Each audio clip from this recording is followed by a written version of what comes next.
and welcome back to my channel. In this video, I'm going to be putting together a free hit team for game week 26 and then going head to head with AI to see who comes up with the best team. So let's get straight into it and my transfer plans.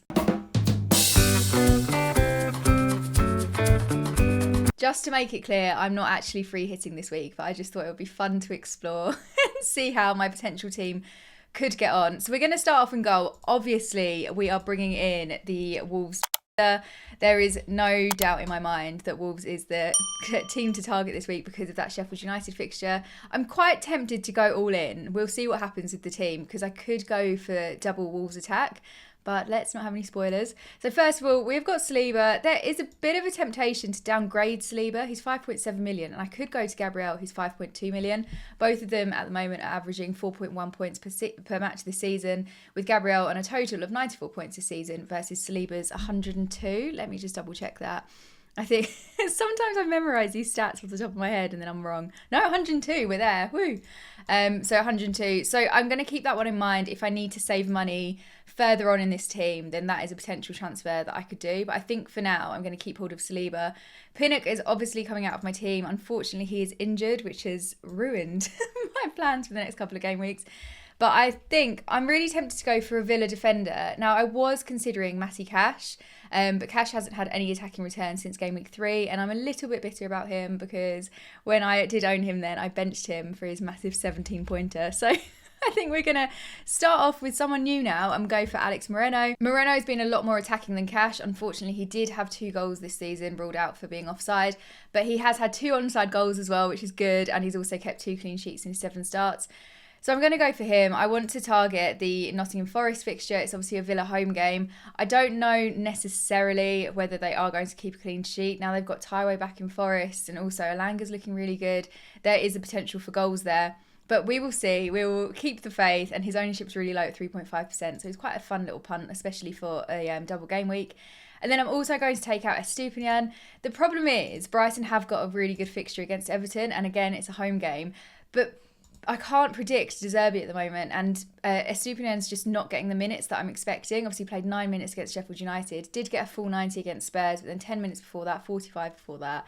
It's not looking too good, and we're not getting those attacking returns from him. He's not as an effective player, I think, in the team at the moment. So I think if I was going to free hit, I would take him out. And my replacement, we're going to go for Dalot. So Manchester United in the last couple of game weeks have been so much better. Their form has improved massively. They've had 4 wins in the last 4 games and then obviously drew against Spurs. But they've just had such a turnaround this season. But you can see here, Dalot's had a really good run over the past 3 game weeks. He's secured an assist. He's had a clean sheet. He's got 2 bonus points. So I think this is the time now to maybe get brave and start bringing in the Man U assets again. He's also had the most shots in the past 4 matches out of all of Man United's defenders with 5 in total. So I think he's the one to go for, and it's quite a nice fixture to target because Fulham just aren't looking that good at the moment. And then I don't know what I'm going to do about these 2. It's going to come down to funding, Ake and Trippier. They're not awful fixtures. Well, it is for Trippier. Ake's got Bournemouth away. But again, benching situation, Pep Roulette. He didn't even play against Brentford. That may mean that he's more likely to play for this upcoming fixture. But I'm losing faith at the moment with my City assets because it just doesn't seem to go very well for me. And then Trippier, obviously Newcastle have got Arsenal and it's an away fixture. Yes, there is the opportunity there maybe for Trippier to get an attacking return. But Newcastle, I think they've kept 2 clean sheets in the last 2 games. They're looking really, really good. So I think if I keep Trippier, unless I need to make some money, because at the moment I've got -4 in the bank, I could easily downgrade Trippier or Ake, but at the moment they're going to be on the bench, which is a horrible thing to say, but it's a free hit week, so it doesn't even count as a real game week. And then we've got the midfield. Obviously, I'm going to be keeping Saka. He's had 3 double-digit hauls in the past 4 games, and he's scored 6 goals since game week 22. I completely understand people that lost faith in Saka. For 9.1 million to only get these sort of single-digit figures in terms of points. He didn't have a double-digit haul since game week 6. And then I understand he was really, really quiet. I was tempted to transfer him out. I managed to have other fires to put out on the team and I kept hold of him. And since game week 22, he's just been unstoppable. And I see that continuing. Upcoming fixtures again, we've got Newcastle at home. Newcastle defensively, worst in the league. They're doing so badly. So this is one Saka can really take advantage of. So Saka will be staying put. I'm also going to keep hold of Foden. I only transferred him in last week. And I know this is technically a free hit game week. But I really like Foden as a player. He's really impressive to watch. I think he got a bit unlucky in the Brentford game, only coming away 3 points than previously, 2 points, 3 points. But we saw him playing against Brentford in game week 23 when I didn't own him and he got that hat-trick and I was so annoyed. But I just think Foden is nailed to start. He's 8.1 million, which is a little bit pricier, but I just really like him as an asset. And being able to watch City now and semi-enjoy the games is quite enjoyable now that I do own Foden. So that Bournemouth away fixture, how did they do when they last met with Bournemouth? Foden came away with 6 points. He scored a goal. So if we can maybe capitalise on that, get a goal, 2 goals, why not? Let's aim high. So I'll be keeping hold of Foden. And then obviously Chelsea are blanking. So I'm going to be taking out Palmer. I really want to go for a United midfielder. And I was quite tempted by Fernandes, especially I think the last time he played Fulham, he had a massive haul. Let me see the history. 11 points. Oh, okay. So it's not as, I mean, still double digits. Yeah, I'm going to take that as a big haul, especially Fernandes, considering his form this season. But there's just part of me that's a bit apprehensive about him. He may have it. There may be a brace coming. I don't know. But I think I'm going to go with Garnacho instead. I've really enjoyed watching him in the last couple of game weeks. And unfortunately, my actual team, I just don't really have the space to bring him in. But he's really impressed me. Obviously, he managed to get an assist against Luton. Against Villa, he was really unlucky to come away without anything. But that West Ham game, 2 goals, he is putting his name on the map. I just think a haul is coming soon. The other reason that I'm really tempted to bring in a United attacker is because Fulham have... Sorry, there's a dog on my lap and he keeps moving. Fulham have gone without a clean sheet in their past 11 away matches. So this is one where United may have a huge game ahead of them. And then I am also going to take out Gordon reluctantly, but they have got Arsenal. It's an away fixture. We know Gordon at home, he is the one. You have to have him in your starting 11. Away, I don't have so much faith in him. So it's going to come as no surprise to anyone that watches FPL content. I'm going for Hwang. I've done my team selection video earlier this week, and I also did a video about early transfer thoughts. I went into Hwang versus Neto in a lot more detail, so do watch those if you're intrigued by why I've come to this ruling. But basically every single content creator will be bringing in Hwang, which probably means that we've completely jinxed him. But hey-ho. To just go briefly into it though, he is Wolves' top scoring player in home matches so far this season with 6 goals and an assist in all home fixtures. He's got the most goal threat out of all of the Wolves attacker with a total of 16 shots in the box. So he's got a slight edge over Neto for that reason. I know now everyone thought that he was going to be on penalties. Now there's a little bit of concern that he won't be. But I just think he's a really nice player. And before he went off on international duty, I wanted to bring him into my team. So now it's finally... He's coming into my real team, I think, probably. Most likely. Yeah, maybe. Check my team selection next week and you'll see whether or not it took the -4 to bring him in. But I just think he's a really exciting player. And this is one of those game weeks where you can really attack that Sheffield United fixture. So I will be bringing in Hwang. And then Richarlison obviously blanks as well. We've got 0.2 million remaining in the bank. I do need to make up some funds though. So I'm going to be bringing in my old favourite for 5.5 million, John McGinn. Now, in the way this team is set up, John McGinn would be on the bench, but he's still in the team, and I like any opportunity to bring him back in. He's back, so he's there. And then I will be taking out Tony, which could be one that I regret a little bit, because the West Ham fixture could be a really good one. And Tony, the last couple of game weeks, has seemed a little bit frustrated. Obviously, they're coming off the back of 2 losses. He only scored 1 goal against Liverpool, completely blanked against City, and City just were running rings around them for that entire game. So I don't know whether this could be the game where we just see Tony completely unleash. A hat-trick would be lovely. Welcome him back to the Premier League. Since he's come back, he has just done so well. And then I've transferred him into my team and it's not been the best. But I am a little bit apprehensive about not having him in my free hit team for the West Ham fixture. But this is the one time in my dream world that I can bring in Højlund. Højlund is a player that I would absolutely love to have in my team, but I just don't see really any room for him, and it would be a really short-term punt. But again, I want to go... God, sorry, my dog is making so many noises. But again, with Man United, with their form at the moment, I think you can really capitalise on it. And Højlund in the last 6 games has been a completely different player. I think all of his attacking returns so far this season have been in the last 6, with a total of 7 goals and 2 assists.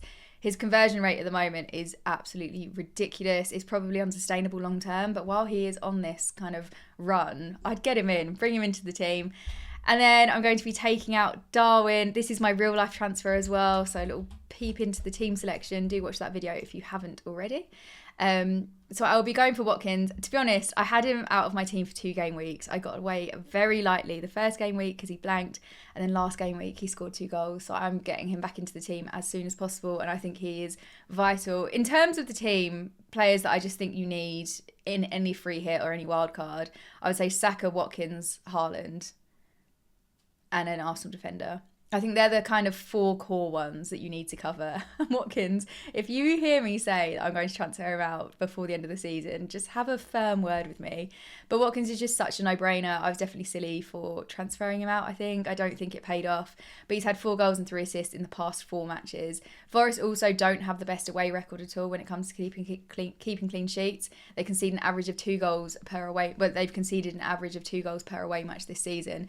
So whilst I am a little bit concerned about having Moreno in there, because I can see Forest maybe getting a goal or 2, defensively they're just not with it. So I can see Watkins getting away with quite a big haul in this game week. And then maybe McGinn on the bench, we'll see. Haaland, of course, is staying put. I didn't transfer him in until I think 2 game weeks ago or 3 game weeks ago.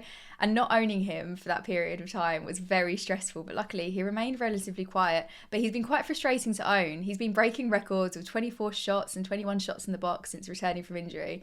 So I'm expecting a haul soon. After that Chelsea fixture, he looked absolutely fuming. And then Brentford as well. There's just this level of frustration in him where, again, I keep saying this, there's a lot of players I feel like are simmering and they're ready. There's a hat trick in them somewhere, and it could be that the Bournemouth away fixture is where Haaland finally learns to convert all of these shots into goals, which would be very, very welcome. So this is the look of the team. In terms of benching, I'll obviously have Areola on the bench. It sounds silly to say, but probably Ake or Trippier. There is a temptation to go for Moreno, but I think it would be quite fun to have that punt on a Villa defender just for 1 game week. And then I'll obviously be benching McGinn as well.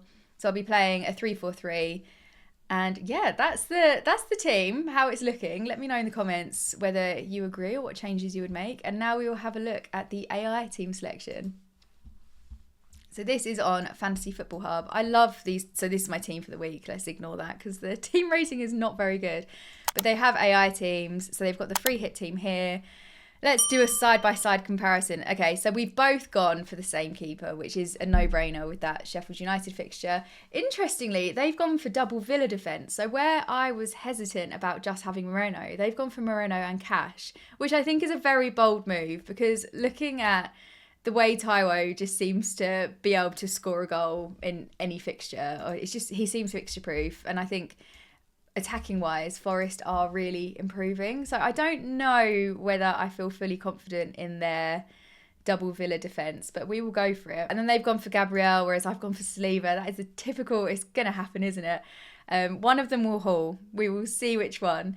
And then in terms of midfield, they've gone Saka, obviously. His record recently has been insane. They've also gone De Bruyne. De Bruyne is one, because I've got so much money left in my team. I've got 1.4 million remaining. And obviously, I've got the room to downgrade Ake or downgrade Trippier. I was considering De Bruyne, but returning from injury, it made me nervous that his minutes were obviously being managed.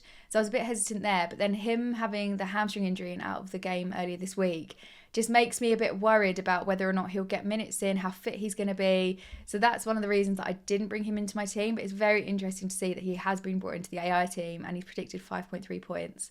So that is interesting. And I've just spotted they haven't gone for Hwang either. This just shows how much of a bubble we all get into. But I'm really surprised Hwang isn't in there for that Sheffield United fixture, but fine. They've gone for Garnacho, who I've also gone for. And then they've stuck with Bowen, which, again, quite surprised about, but I will be telling Ellie this because I think Ellie was considering transferring out Bowen, so I'll let her know the computers are on her side. I mean, this could be a good game for Bowen, but the last couple of game weeks, if we have a look at his history, he's really, really struggled. I mean, West Ham in general, it's not going well, is it? And especially after that battering from Arsenal for 6-0. but they haven't had a win since game week 19, ironically, against Arsenal. And then, I mean, Bowen's just had absolutely nothing. He's been completely flat since that Arsenal game where he got an assist. But before that, there was a time I thought that Bowen was going to completely destroy my rank, but I've managed to get away relatively unscathed. But this could be the week. The robots might know more than we do.